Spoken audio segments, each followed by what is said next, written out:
কিরে রূপা, আজ স্কুল থেকে এত তাড়াতাড়ি চলে আসলি? হ্যাঁ মা, আজকে স্কুল তাড়াতাড়ি ছুটি হয়ে গিয়েছে। ওই স্কুলে কিসের যেন একটা মিটিং হবে।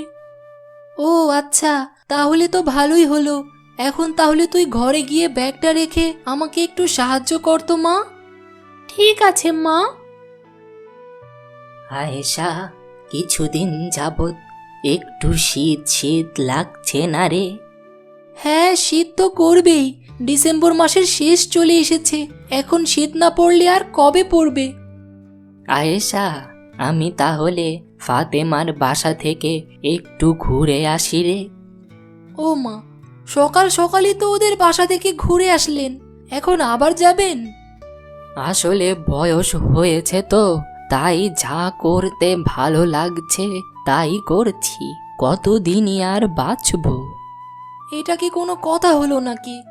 আপনার শরীরটা কিছুদিন যাবৎ একটু বেশিই খারাপ, তার উপর আবার আপনার হাঁটতে কষ্ট হয়।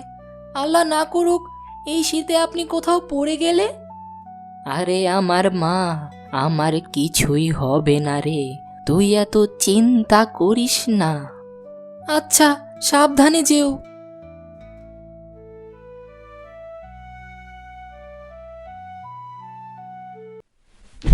ওরে বাবা রে, ওরে মারে, আমার কোমর, মরে গেলাম রে, মরে গেলাম রে, মরে গেলাম রে।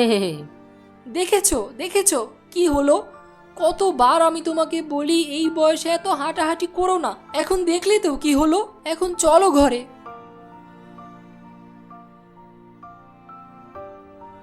আমার মনে হয় আমি আর কোনোদিনও উঠে খাড়াতে পারবো না রে দিদি ভাই।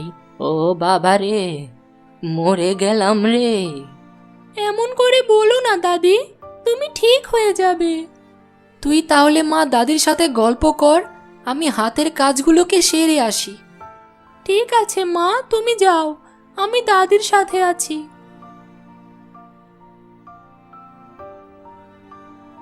শোন দিদি ভাই, আমি আর বাঁচবো না। আমার ওই পারের ডাক চলে এসেছে রে মনে হয়।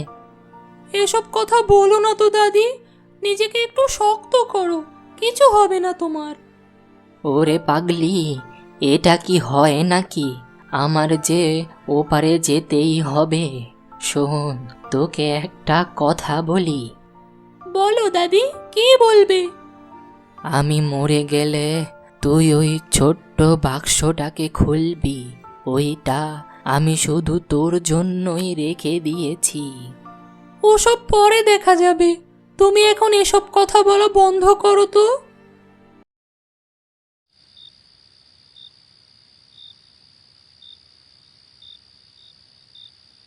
এ কি, কি হয়েছে মায়ের?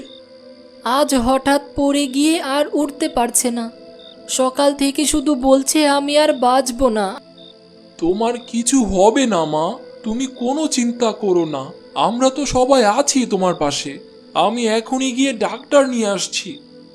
ওরে পাগল, শোন শোন, আমার যে সময় শেষ হয়ে এসেছে, এখন আর কোনো ওষুধই কাজ করবে না রে। তুই একটু আমার পাশে বস তো। তোকে একটা কথা বলি, আমি চলে গেলে তোদের দেখার মতো আর কেউই থাকবে না। তাই কারো সাথে কোনো শত্রুতা করবি না, সাবধানে থাকবি।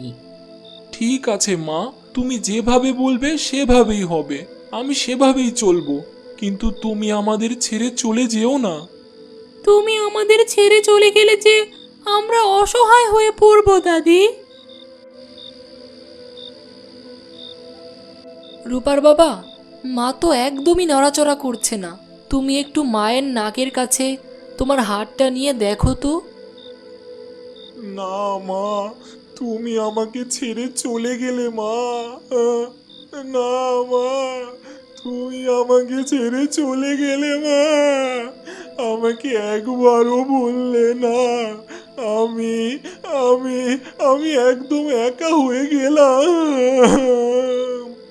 ওগো, ভেঙে পড়ো না, এখনো তো সকাল হলো না।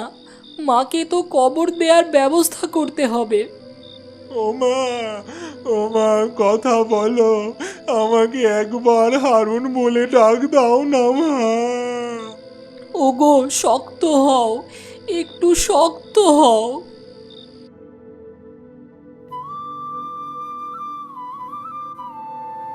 কি রে মা, দাদিমার এই বাক্স দিয়ে তুই কি করবি?